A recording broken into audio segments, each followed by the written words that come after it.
Saya ingin menceritakan kepada semua orang bahwa Tuhan itu sungguh baik adanya.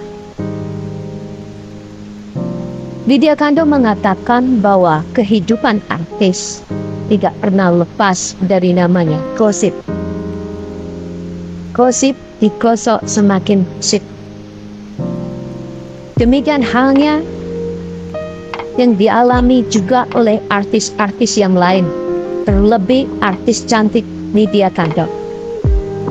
Lydia mengatakan bahwa dalam kesibukannya sehari-hari, dalam dunia syuting, rumah tangga, anak-anak, bahkan di dalam pelayanan, telah membuatnya seperti tenggelam dalam keartisan.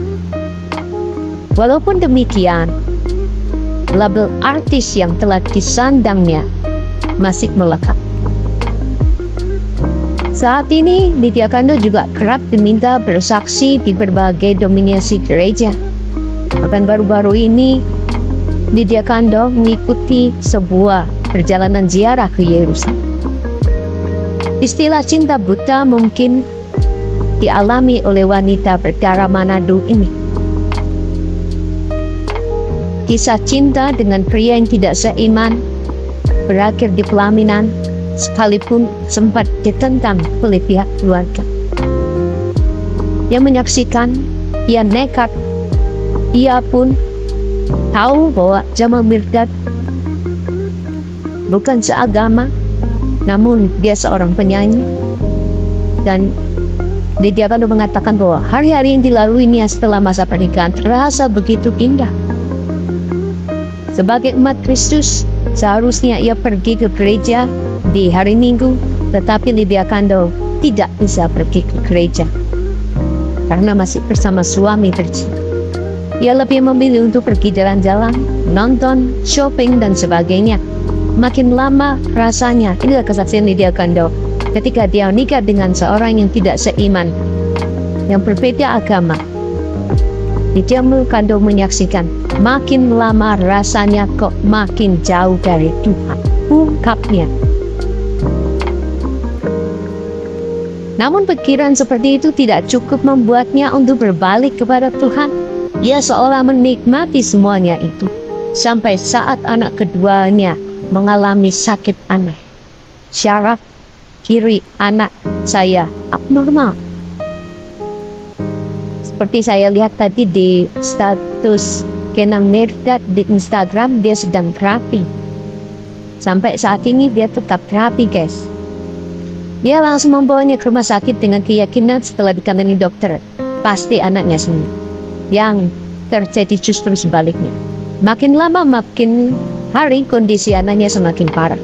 Seperti obat-obatan yang diberi dokter pun tidak mempan terhadap penyakitnya. Lydia Kandou menyaksikan bahwa anak saya seperti mau mati. Matanya tidak mau terbuka. Cerita Lydia Kandou sambil menangis.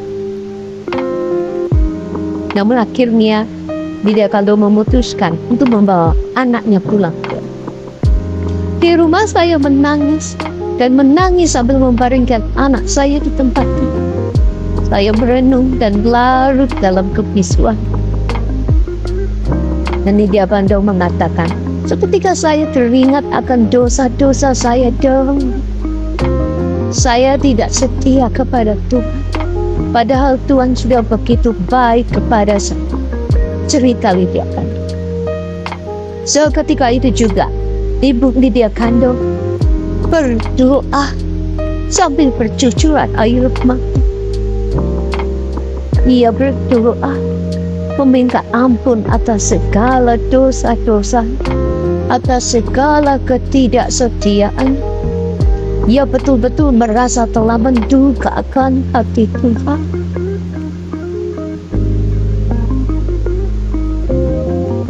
Dan setelah ia berdoa, Lydia Kandou mengatakan luar biasa ternyata. Sesaat dia katakan amin, hati dan batinnya terasa lega sekali. Seperti plong rasanya. Lydia Kandou mengatakan lebih lanjut, saya yakin darah Yesus telah menghapus dosa-dosa saya. Tuturnya dengan sumringah, tuturnya dengan penuh sukacita setelah dia selesai berdoa.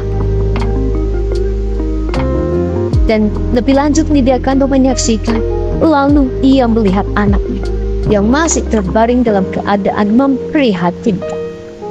Air matanya jatuh, ia duduk di sisi tempat tidur sambil mengelus-elus kepala. Dalam hatinya, batinnya berkata, Tuhan, aku tahu Engkau telah menghapuskan dosa. Maka saat ini juga ya Bapa, jikalau Engkau mengasihi aku, tolong sembuhkan anakku. Aku percaya sepenuhnya jiwa, dengan segenap hati, Engkau sanggup melakukan semuanya. Sebab Engkau segala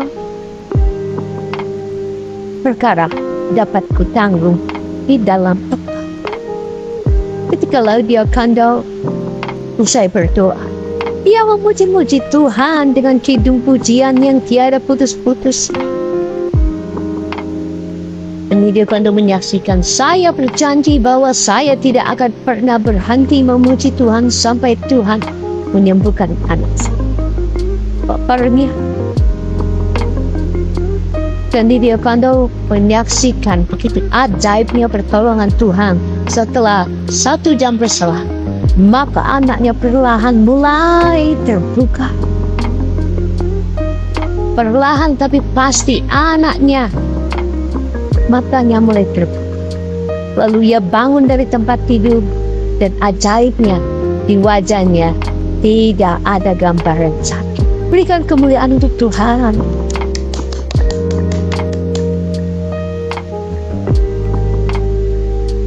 Padahal ia baru saja mengalami satu penyakit yang luar biasa beratnya untuk anak seusianya.